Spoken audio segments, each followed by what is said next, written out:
Welcome to Created by Design. On this episode, I'm talking about sourdough. I never envisioned that I would be making a sourdough video, but I find myself doing that mainly because I've had a number of friends ask me to help them, and I thought, I'm going to share my journey, and I bet everybody that has started making sourdough over the last several years especially, you have a story, because there is a learning curve to making sourdough, even to the benefits of sourdough. And I don't tolerate gluten real well, and so I didn't have bread for a long time, once in a great while. And maybe I could have it once, and then I needed to go several weeks before I had it again. And so I have found with the homemade sourdough, I can have bread. So that has motivated me to perfect my skills at making sourdough. And I won't go into my process about how I actually started my own starter. There are so many YouTubes on sourdough, how to make a starter. And that's how I got my education, is just watching many hours of YouTube. And it's been so helpful for me to figure out there are so many different ways to make sourdough and to make sourdough bread, and they all have their benefits. So my encouragement after my journey, my encouragement to you is you do your own journey and find out which method works best for you. Because just because something works for me does not mean that that's going to fit into your schedule the best, or your skill level. There are very sophisticated ways of making sourdough, and I think I have tried to put together, in my own opinion, for my own taste buds, and my own tolerance of what I want out of a bread, I think I've actually gotten the best of both worlds. A couple of things that in educating myself about sourdough, I discovered there's sourdough and then there's sourdough. And you can actually make sourdough bread and bake it the same day. And yes, it's made with a sourdough starter without any yeast, but it will not have the benefits of the fermentation if you don't let it sit and do a long fermentation. So that is one of the things that I discovered that's a priority for me, is long fermentation time, to get as much of and I believe it's called lectin, out of it. The sourdough eats that up, and the gluten becomes eaten up so that it does not interfere with people that do have a gluten intolerance. So that was a priority for me. The other priority, after studying about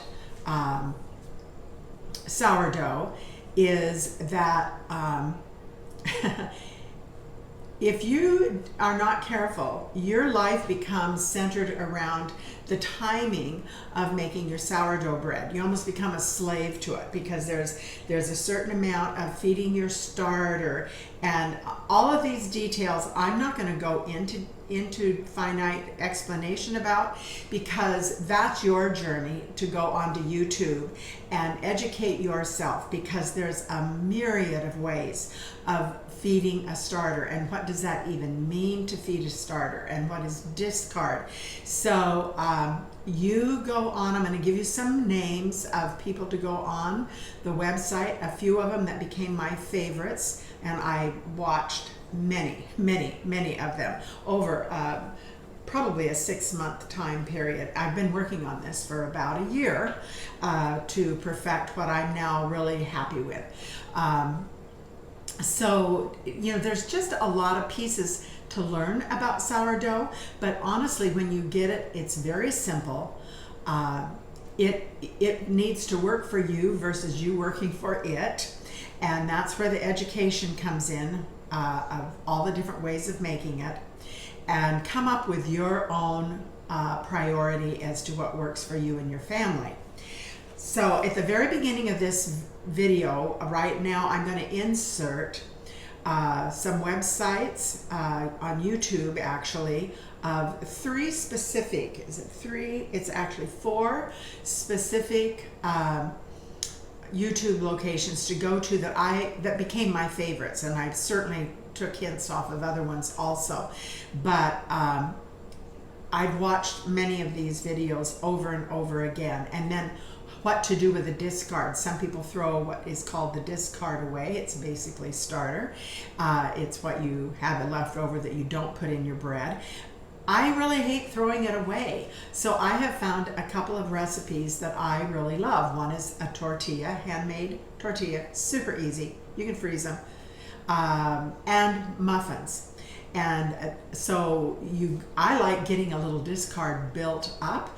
We also have done the sourdough pancakes, which we do on occasion, but not super frequently. But right now I'm going to concentrate on giving you those names of other people that I have really taken bits and pieces of their recipe and I've made my own. So if you are actually going to follow my recipe, follow what I've written out, because I actually have changed up from the video to what I'm actually the ingredients that I'm actually putting into my bread. So read that, and the written instructions are the ones that I'm actually using now.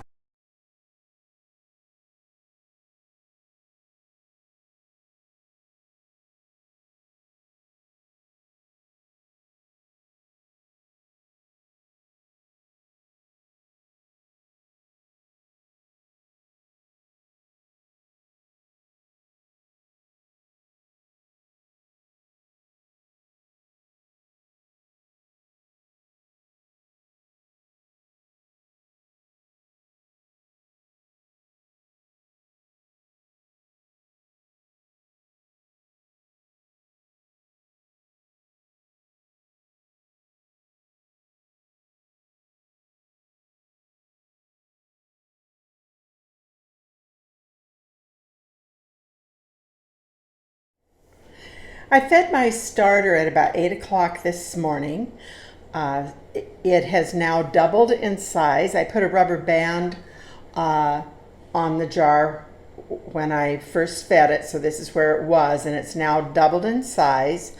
I actually just did a float test, and in water here, and the little dollop that I took and put in there floated, and that means that it is ready to work with.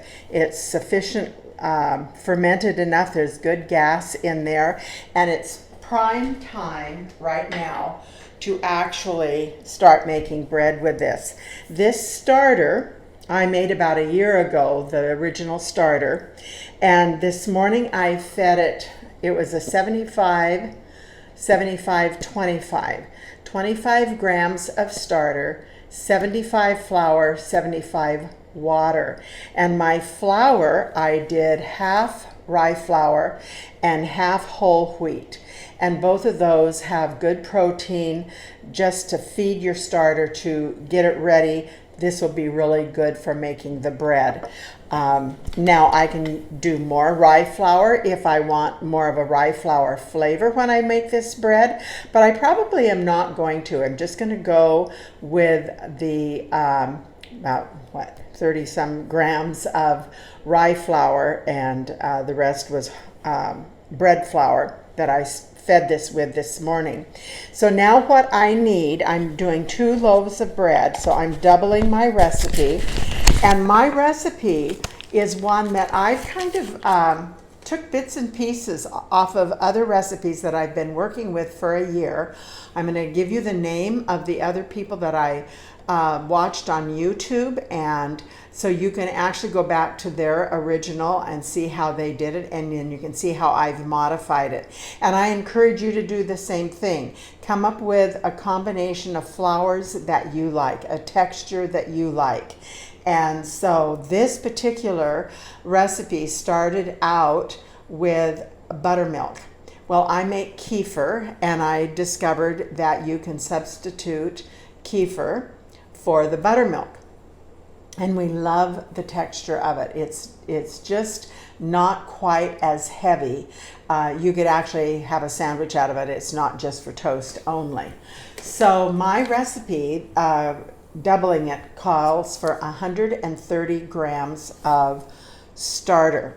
And so I'm going to measure out 130 grams of this starter, and the balance that I have left over, there'll be a little in the jar left over, and I will scrape it out. I'm going to get my discard jar.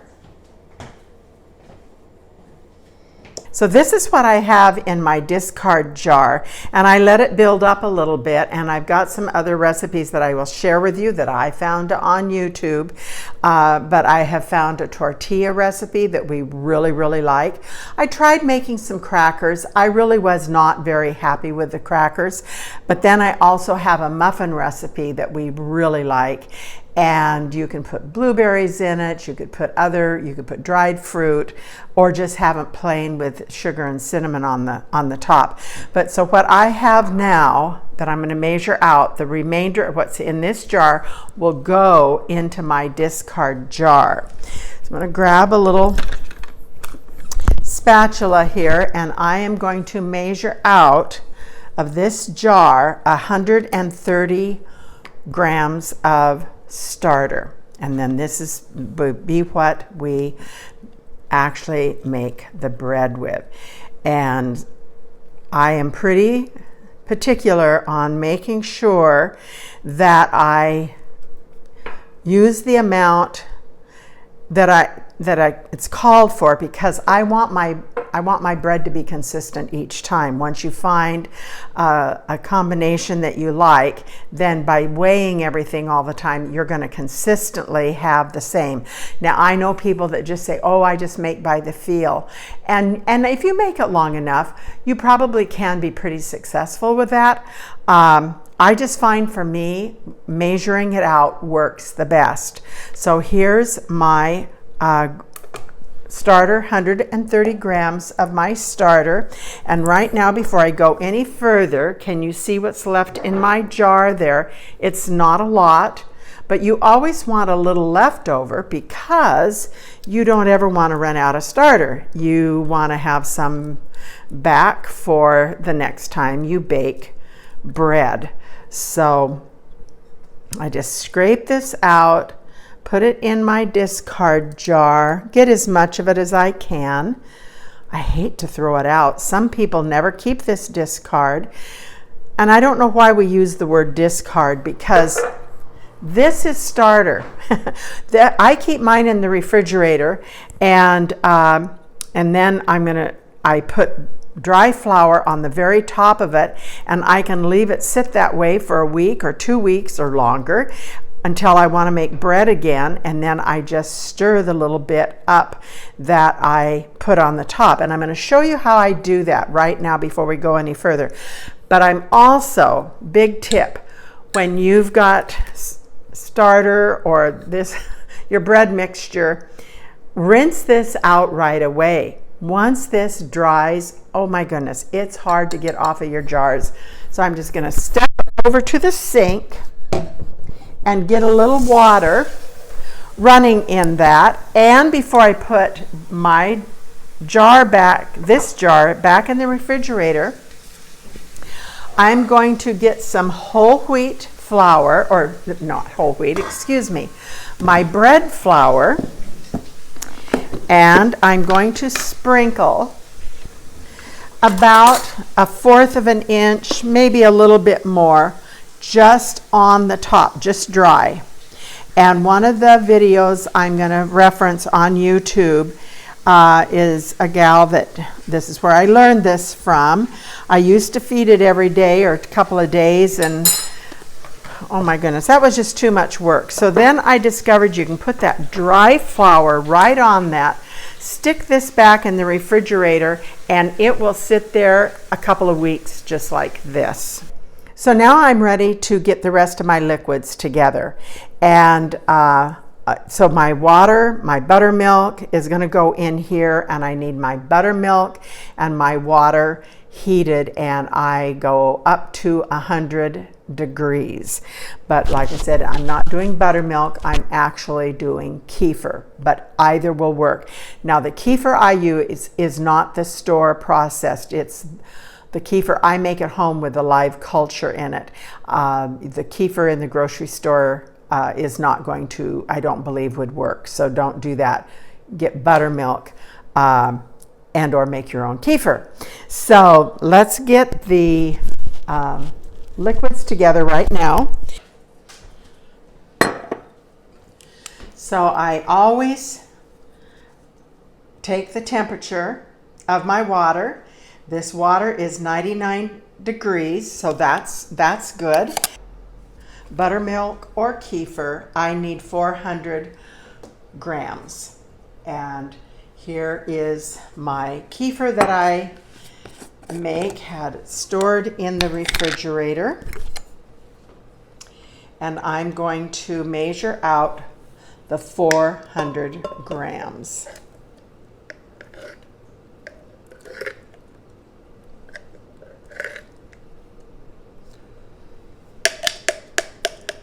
Stir that little bottom part up just a little bit.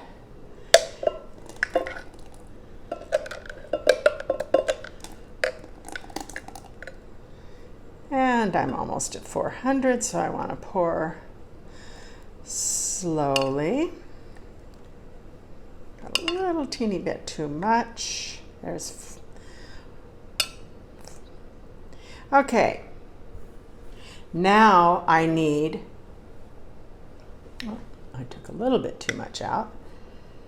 Okay, now I need 200 grams of the water.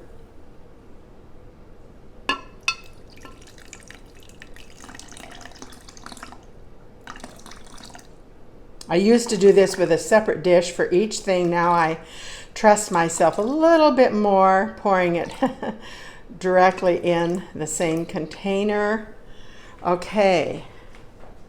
And I'm going to keep this water right here because sometimes I like to put a little bit extra moisture in my bread dough when I mix it up. So I'm going to leave that little bit of warm water there. So now I've got my big bowl here, and this is where I'm going to mix up the total amount of bread. First thing I'm going to do is put my now 600 grams of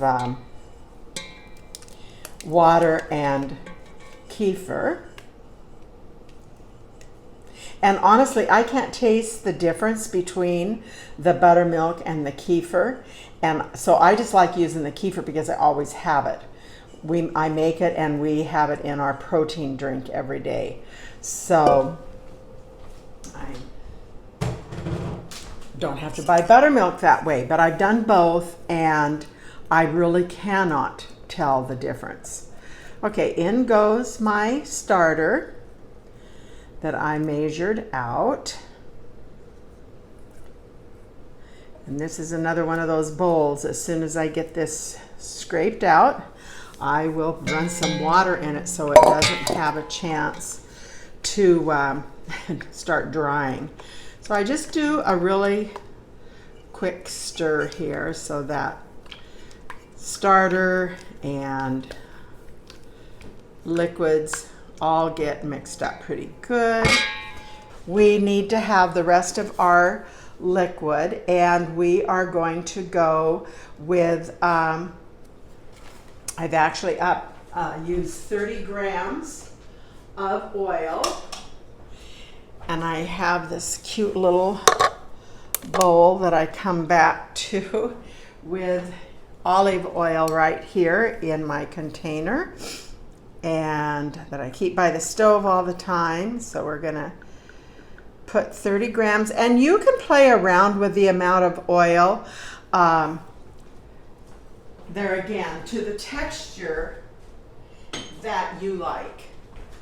And so there's my 30 grams of olive oil, and now we're going to go for the 30 grams of honey.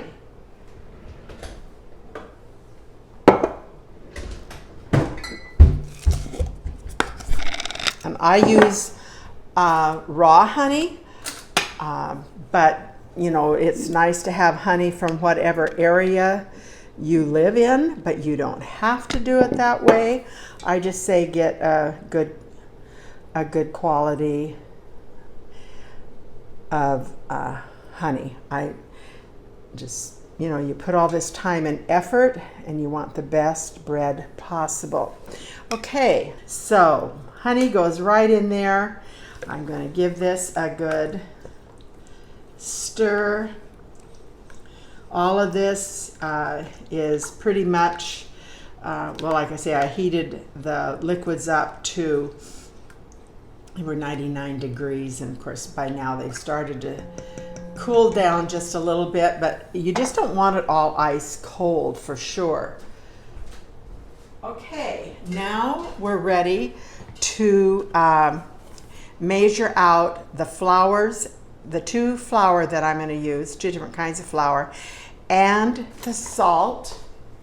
I put some caraway seed into my mixture.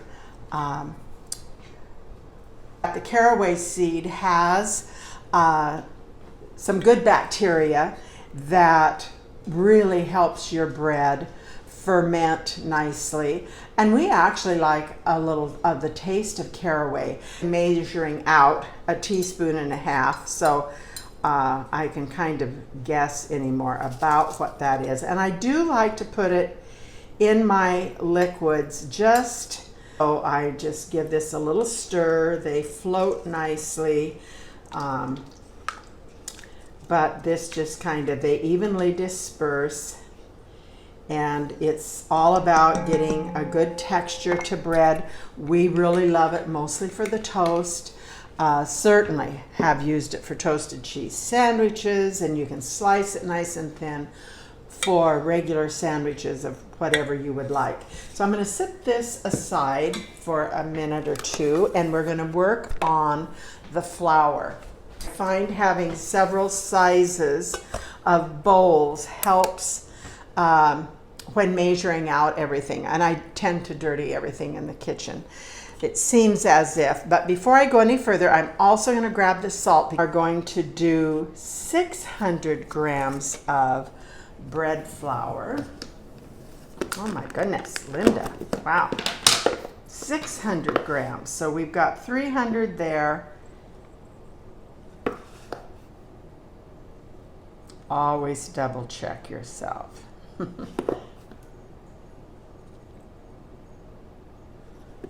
Okay, take a tiny bit back out. Okay, there's my 600. And I need a total of 1,000 grams of flour. So I've got the 600, and so now I'm going to do 400 of the white flour. And you can do any combination of flour that you want. You just need a total of 1,000 grams of flour. And I just like doing more bread flour than white flour, of course. And so I change it up from time to time. So this time I did 600 of bread flour and a little more than normal of my white flour, but I'm not going to go over the 1,000 grams.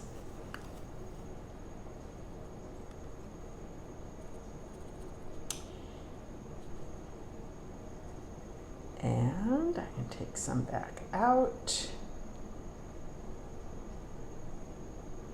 I love this recipe because it sits and ferments on the countertop.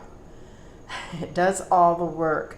I've made the bread where every half an hour you stretch it, and I've made really nice bread that way, and I'm, you know, far greater commitment than the method that this is, and the texture of this is every bit as good as when I was doing all the stretching and the folding and putting it in my mixer. I have a big KitchenAid mixer, and I was using that, and the bread turned out really good. And then I stumbled across this recipe one day, and it's so much easier. And I like easier. So that's, you're getting my easy version, easy version. So now we need to put our flour and the dry ingredient into the liquid. The only one I'm not putting in yet is the salt. I put that in a little bit later. In one of the YouTubes that I was listening to, the salt can retard the starter from the gases, and you don't want that to happen. So the suggestion is get your flour all mixed in here, let it rest for about 15-20 minutes, then come back and put the salt in. So that's what I do, and I like that. Now I only put about half of this flour in. I don't just dump it all in at one time. I find it a little easier to get it incorporated if you do it a little bit at a time. So I got this off, this is a great little spatula, got it off of my favorite place to shop, Amazon. It has a piece of metal inside and silicone on the outside, but the curve of it works beautifully for mixing up in a bowl. So I don't even get my hands in this. This is the other thing I like about this recipe, is you just don't get your hands in it. There's just, or very little do you. So you're not, you can do that if you want, but I like not doing it. So I'm just picking this up and kind of folding it over just to get the flour all moistened at this point in time. I'm not thinking about kneading or anything like that. I'm just trying to get this flour moistened and let it get the liquids get absorbed. Now I'm going to put the rest of my flour in, and I'm going to continue doing the same thing of picking it up and folding it over. And I started out with the liquids as the recipe originally called for, but I am finding that I add a few more grams of liquid here pretty soon. At this point, you'll see it starts to get stiff, and I don't want to overwater it, but I have felt my mixture needs to be a little more saturating. So I'm going to, when I present the recipe in its entirety on this video, I will have it adjusted with the additional liquid. And I am just going to sprinkle a little bit more, maybe maybe about 4 tablespoons of more of liquid. It's not a lot, but I think you can get your dough too stiff. And that's one of the things that you begin to learn after you've made bread very many times, that making bread is really a lot about knowing what it feels like.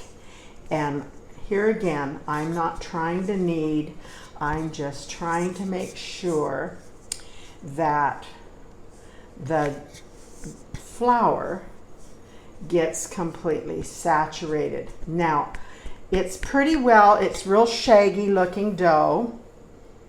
I did get a little bit on my fingers, but not bad, and that's okay.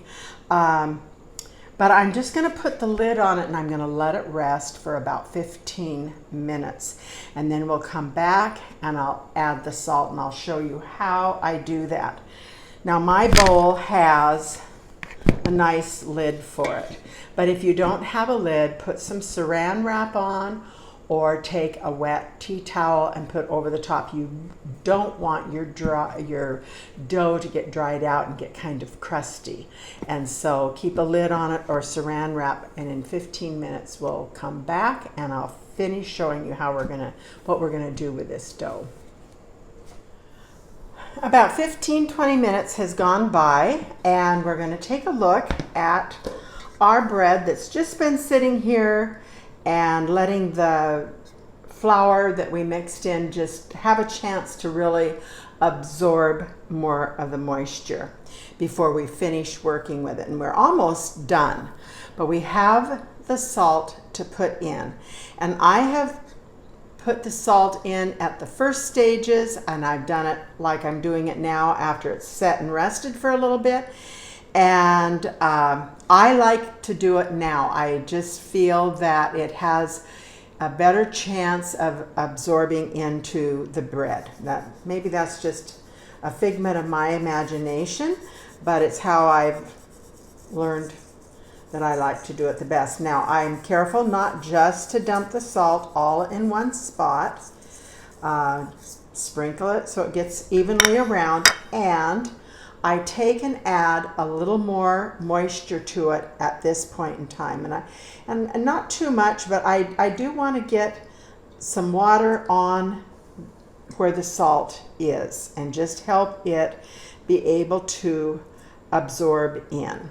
And it does take the salt in the sourdough bread to work properly, so you can't omit the salt. And it looks like I've got a pretty good little coating on all of it. I'm going to go back to my little scraper and you'll kind of begin to feel a difference in the bread. It's already starting wanting to you can just feel it become a little more spongy, a little softer. And at this point in time, some people just continue only with the scraper.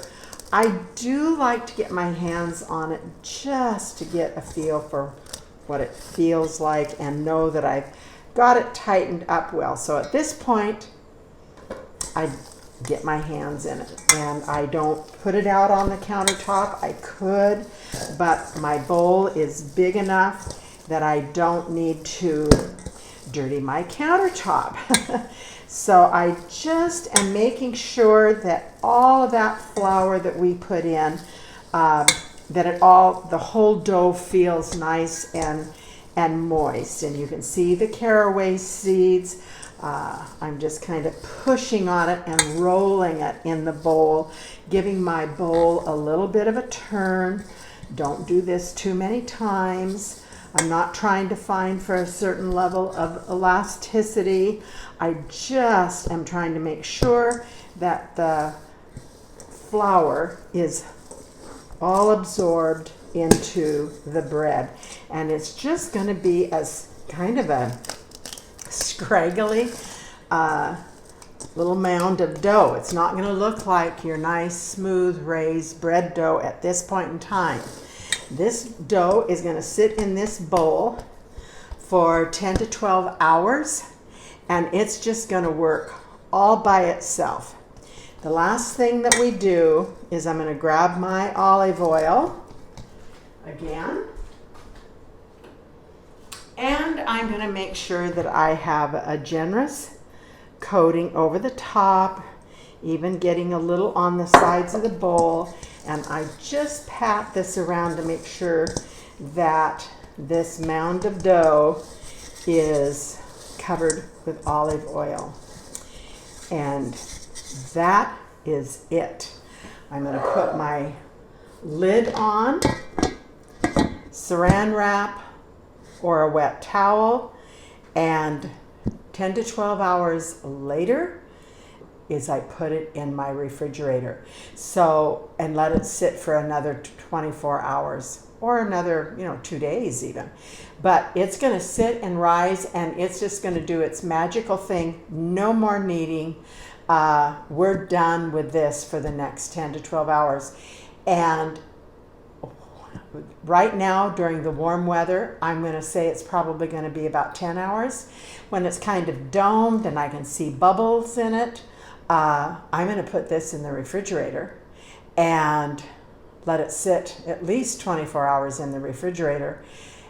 And then the next shock is I'm going to take it out cold, and I'm going to form it while it's cold into loaf pans and let it do another rise in the loaf pan. But I'm going to be working with it when it's straight cold. But for now, this is done. I'm going to sit it off to the side of my counter in the kitchen and forget about it for about 10 to 12 hours. Like I say, I suspect it'll be about 10 hours.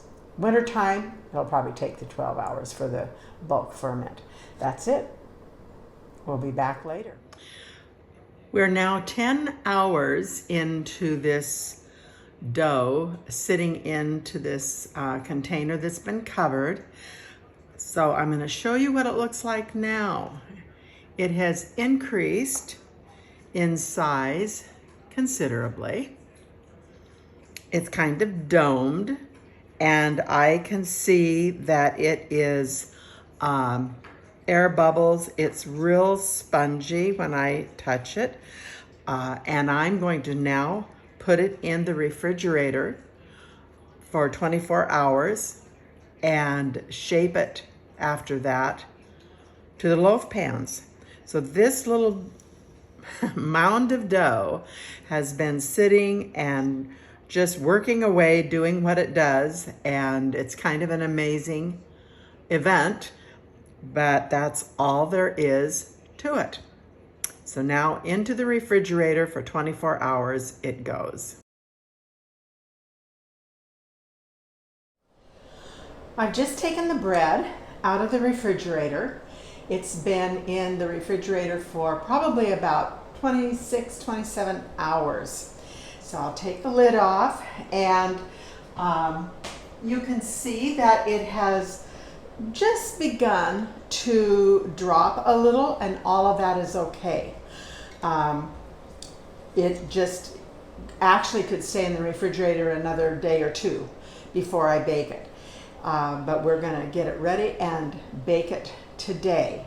So the first thing I'm going to do, I want you to know I've washed my hands, I've washed my countertop, is I'm going to take it out of the bowl. We're going to weigh it because I want to break it, cut it in half to as close to half as possible. So I'm going to get my little trusty spatula, which I thought I had real close. Here it is. This little gadget works really good for taking it out. Now it is stiff, it's cold. I don't punch it down, I'm just loosening it from the sides a little bit, and I'm gonna roll it out here onto my unfloured countertop. You don't add any more flour to it, it doesn't need it. This is so cold, it's not gonna need to have anything worked into it. So now I'm just gonna pick it up and put it on my scale so I know exactly what, and see, it's easy to pick up. So we come out to 1,922, and we're going to cut that in half. And I'm just going to eyeball the in half here. Okay, so my calculation on half of that makes it 961 ounces. So this came 938. I'm going to add a little bit more, and that was too generous. So I'm looking for that 960. This is 963. That's close enough to call it half, an ounce or two. Just double check myself. And this is the one that's under. This is 958. That's close enough. In that the bread, 2 loaves will be pretty much the same. And I could get it right down to the minute gram there, but this is close enough. So I'm going to set the one aside and now work with just 1/2. And this is ice cold. It is stiff. And what I do is I just kind of make an oblong shape with this, and this is totally unorthodox. I've not seen any other YouTube that talks about putting this in the bread pan while it's cold. I tried it one day and I thought, shoot, that works. Why not do it? It's all about, for me, I like making the bread, but I don't like the bread controlling me. I like to be able to control my time. And so I've come up with what works for me. And that's what I encourage you to do, to experiment and figure out a system that works for you. So I just kind of make this oblong, and it doesn't make any difference if you fold it this way or this end. I'm just going to go with this end, and I'm going to take it about 1/3 and 1/3. And then I'm going to do that again. Turn it, and I'm just going to pull a little bit this time and bend it over, fold it over itself. Okay, now we've got this chunk that's going to get into a loaf shape. So now what I'm doing is I'm going to keep tucking these ends under. I want a nice smooth top, and I want to tighten this up.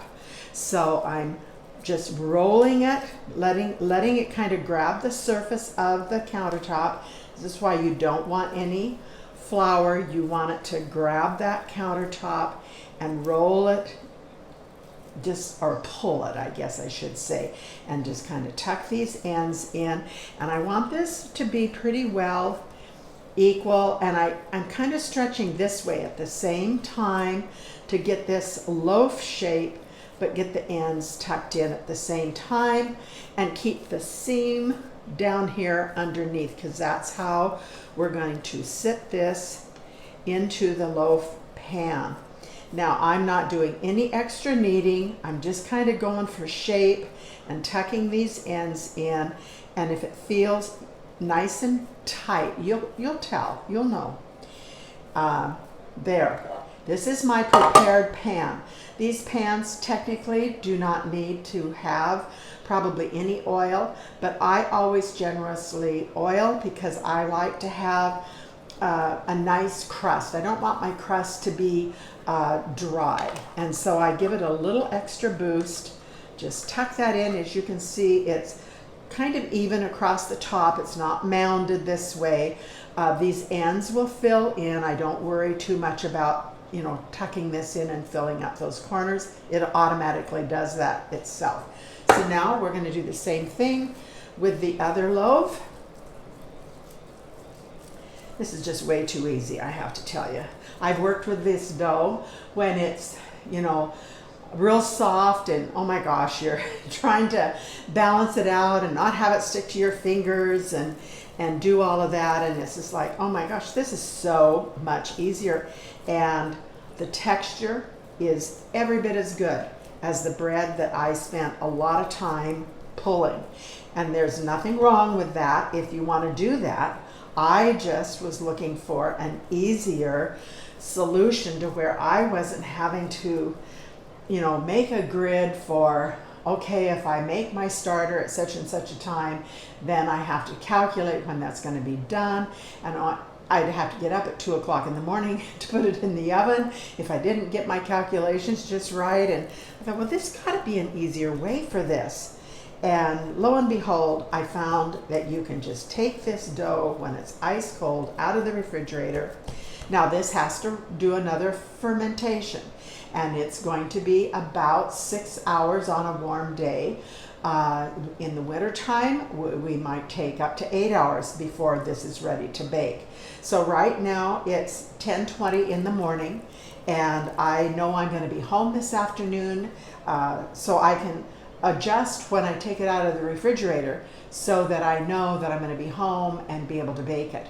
So I feel like I'm controlling the bread rather than the bread saying, oh no, I'm ready and you've got to do me right now. So here again, I'm going to fold this in half, or a third I should say, And you don't have to be super careful with this. I do just kind of stretch it and fold it over.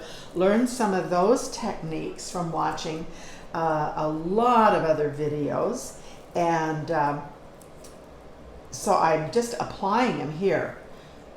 Technically, I really don't know what I'm doing other than we like the bread the way it comes out, and anybody that's a serious sourdough bread maker probably are cringing at what I'm doing right now.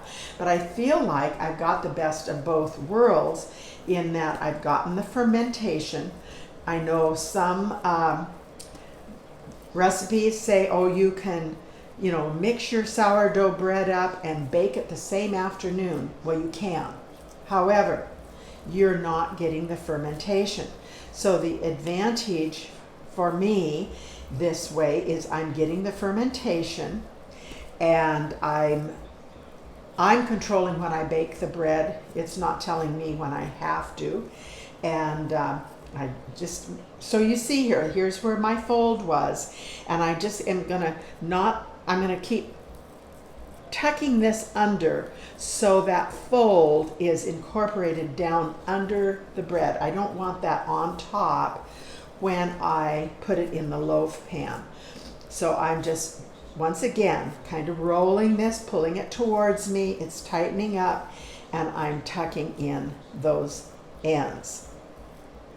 I wasn't as careful as maybe I should have been when I folded that over to get my oblong as even as I should. So I got a little fold here, but you know what? It's okay because it's all going to go away. I'm just tucking it under.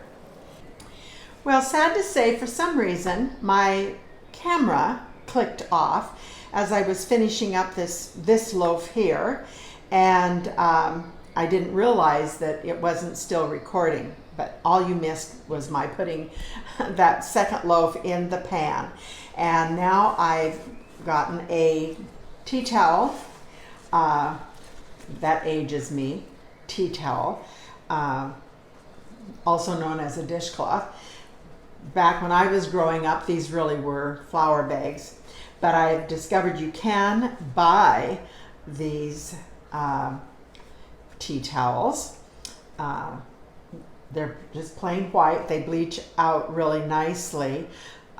They're a little bit heavier than the flour sacks, but they work for this really well.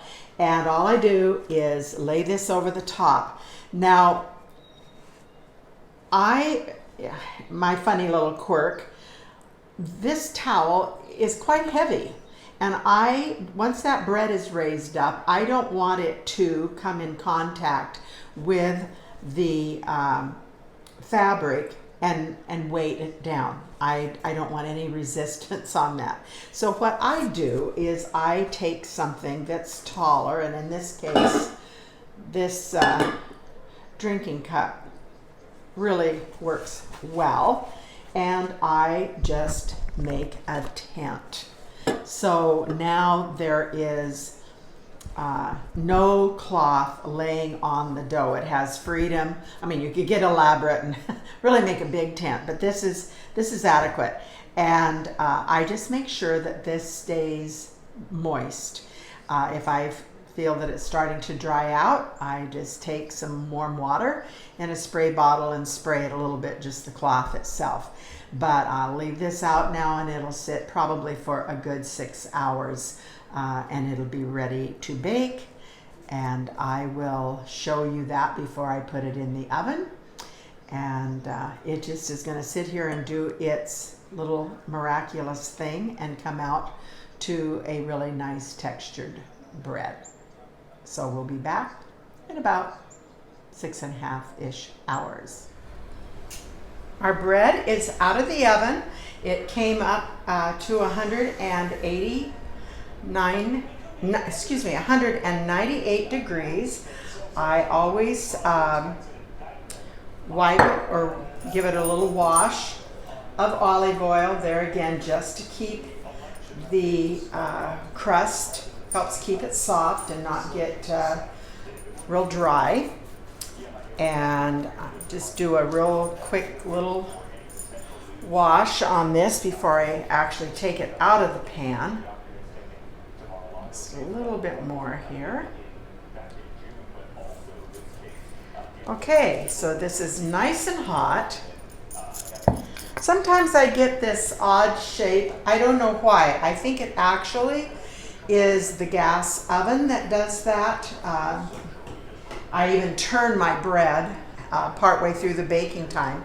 But often I get this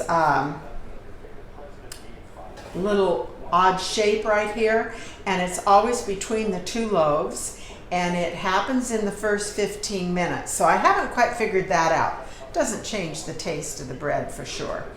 So I'm gonna quickly take this out and let it completely cool on the rack. Smells good, but we do not cut into it while it is warm, because it would be it's such a heavy and moist bread that it would really kind of get gummy. And so this cooling process is actually part of the baking process for it to really have the texture that you want it to have.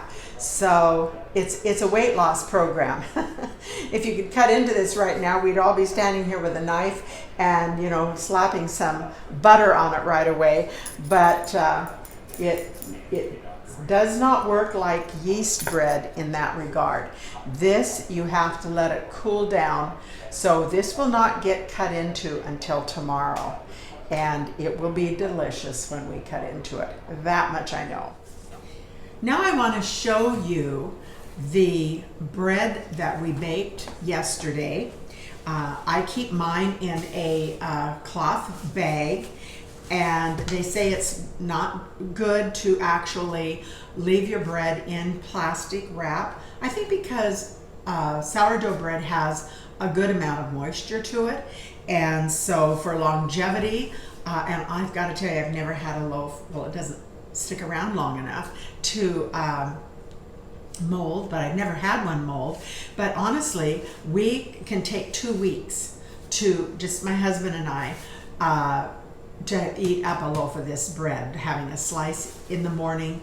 You know, you can make them thick or thin, and so you can get a lot of life out of this bread. So what I have it in after I take it out of my cloth bag, this is beeswax wrap, and I love this beeswax. I've used these pieces for a year, and they still have a lot of life left in them. So that's good. So I'm going to show you what our bread looks like that we baked yesterday. I'm still working with my oven so my bread does not get so brown, and I think what I'm going to have to do is break down and put a tent of foil over the top of it after it's baked the first 15 minutes. Now, even though it's dark, I want to tell you this crust is not hard, it's soft, and I contribute a lot of that to the olive oil that I put in the pan and put on the top right after we bake it. So it's soft even though it's brown, and I also often get this little lump right here, and I think that has something to do with the airflow in my oven. So we're still working on perfecting that, but I'm still very, very happy with what's inside here. So I want to show you, when I cut my bread, I always cut the heel knowing that I'm going to leave that, and I just use it as kind of a protector up against the cut edge of the bread. So I'm going to do that, just do a thinner slice right there. And my bread, it looks nice. It's nice and soft. I'm going to bring it over here closer to the camera. And I don't know if you can tell this, but it's nice and spongy. You could have, on thin sliced, you could have a nice sandwich out of this, because the crust sides are, they're soft, so very, very chewable, not crusty at all. And see the density of this bread. I think that the buttermilk helps with that. And in my case, I use the Keifer most of the time. You can see the caraway in there. It smells really good. The longer you leave it sitting in your refrigerator, up to 3, I think you can leave it up to 4 days, they say. I've never left it in longer than 3 days in the dough state before I put it in the pan. The longer you leave it in your refrigerator, the more of that sourdough flavor you will get. So that's one of the reasons why I like to leave it in my refrigerator for a couple of days before I bake. And also by making 2 loaves at a time, you can bake 1 loaf and put the other one back in the refrigerator, not put into the loaf, leave it in the bowl, and bake it another day or so later so you can have another fresh loaf of bread. I just bake it all at one time because I always give one of the loaves away to my daughters and their families. So it never goes to waste. And like I say, in my case, I feel like it's just as easy to make 2 loaves as it is 1 loaf. You can put 1 in the freezer. It freezes really terrific. You will never know once you thaw it and toast it, especially for toast. You will never know that it was frozen. So this is a very durable bread. I was told that the salt in it helps act as a preservative. And literally 2 weeks and no mold. I have 1 loaf. I'll take it out real quick, like here. This is the last loaf that I made 2 weeks ago. And we're down to just this much left. And I will tell you, this is still very moist, nice, great for toast. You can begin to feel the outer corners just a little bit drying up a tad bit. In toast, that's not bad. But what I do after it's maybe a little bit less than this, I take it, I cube it up, I put it through my food processor and make breadcrumbs. And there's so many ways you can use those breadcrumbs, obviously, to bread something with or on the top of a casserole. But I also like to take that breadcrumb and use it in soup. If you want to thicken your soup up and you don't really want to put regular flour in, this sourdough flour is basically what you get, kind of a coarse flour, really works well in thickening up a soup. So none of that goes to waste at my house. Let's see what else I was going to, that's the end of the video. I think I pretty well have covered everything. I'll talk just a little bit more about the one place for the tortillas, and I'm going to have this, you'll see it written out on screen, a need to bake. And he's the gentleman that I get the tortilla recipe from. Our Gabled Home, her name is Anna. She is a German lady, grew up with making sourdough bread, her grandma and her mother in Germany.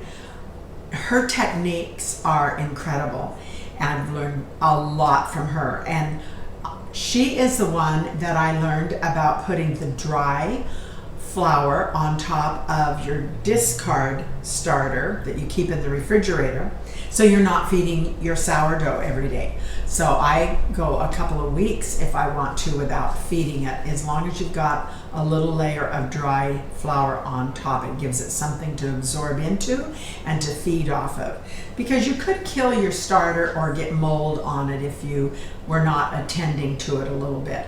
But I didn't like having to feed it every 24 hours when it was on the countertop. I did that for a few months. And I just thought, no, the sourdough is controlling me. I want to turn this around to where it works for me. Then the other person, one of the other people that I learned so much from besides Our Gabled Home is Baker Betty. And she has many, many videos along with Our Gabled Home. Baker Betty, for a little bit more finite techniques on just handling the dough. I think it's good for everybody. If you're learning to do sourdough, do some of these more sophisticated techniques with the stretching of the dough. I think you will appreciate the feel of your dough, and it will actually help you be successful and brave enough to maybe throw caution to the wind now, as I feel like I'm doing. And so watch and do some of these techniques from Baker Betty. Then one day I came across, and honestly I could not find her name, but it's Feast and Farm Cooks. And this is where I discovered this buttermilk recipe. And it's where you mix your dough up like I do in this video, and you let it ferment, long fermentation for 10 to 12 at least hours out on the countertop. And then you shape it and you put it into a loaf pan, and you let it sit and ferment another 6 to 7, 8 hours. And all of that depends upon the warmth of your home. Obviously summertime, your fermentation is going to work a little bit faster. And so I was doing her method of this long fermentation, but then I would have to sit and think, okay, I'm going to feed my starter, and that's going to take me 8 to 10 hours to get that to double.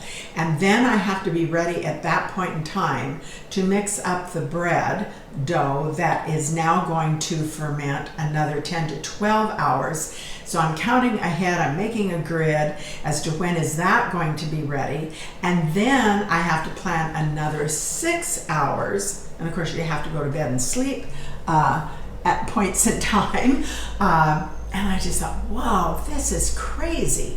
So then I go back to think about Baker Betty, and she's putting her dough in the refrigerator for additional fermentation in the refrigerator. So I thought, well, why can't we, when we get through that 10 to 12 hour long ferment on the buttermilk sourdough bread, why can't it go into the refrigerator overnight, and then I can take it out and control when I put it into the loaf pan and then bake. Well, Baker Betty has you take it out of the refrigerator, but while it's still in the bowl, come up to room temperature or close to room temperature before you put it in the bread pan, and then you're still waiting for that second fermentation in the bread pan out on the countertop. And so one day, and I was back on YouTube looking for, can you put the dough right out of the refrigerator into the bread pan, and I could find nothing. And everything that I watched would infer that that's not what you do. You let it come up to room temperature and then put it in your bread pan. And I thought, what do I have to lose but a loaf of bread? So I took that cold dough out, as you see me do in this video, and shape it and let it do its complete rise in the bread pan. That's a life changer for me, because when I'm ready to bake, I'm going to look at my week, and I'm going to see when I have an opening, when am I going to be back home, if I'm going to leave the house, and will I be back home in 6 to 8 hours? Much, much easier to plan around than trying to connect it all together with the bulk fermentation, the first one, and then do the second fermentation right away. So that's my process. I'm actually amazed that I get the texture that I do without virtually any kneading at all. Very little. You see me in this video handling that dough, very, very little. And the texture, I can't tell the difference between my bread and the bread that I've actually taken the time to pull and ferment the way that the other recipes tell you to do it. So that's what I do. I hope you have learned some tips that will help you on your journey, but I still highly recommend watch other videos, pick up what tips work for you, and then you just have to get in and be willing to have a failure.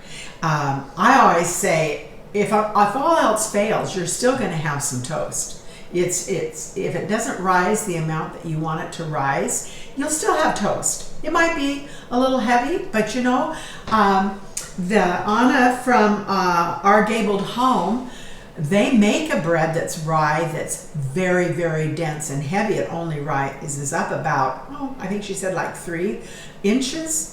And that's part of their culture, is this very heavy, like a pumpernickel style bread. So who says we always have to have a real fluffy bread? I think it's great to experiment. One of the tips I did get from her was about the caraway seed and adding some rye and whole wheat when I'm feeding my starter for making a bread. So there's a lot of little things that you learn from just listening to the YouTube videos, and try them. You know, they might work for you, maybe they don't, but you just have to get in and be willing to say, okay, if I fail, the biggest thing is I have toast instead of maybe a softer bread. We don't eat that many sandwiches, but I certainly can and have out of the bread that I'm making with the Keifer. So I think that winds it up. I'm going to try to get all of the information that I talked about on screen so you can actually find the websites or YouTube sites. And good luck with your baking. You just have to jump in and do it. And in time, you too will be very, very happy with your sourdough. So thanks for watching, and next video will probably be mostly about knitting. Bye now.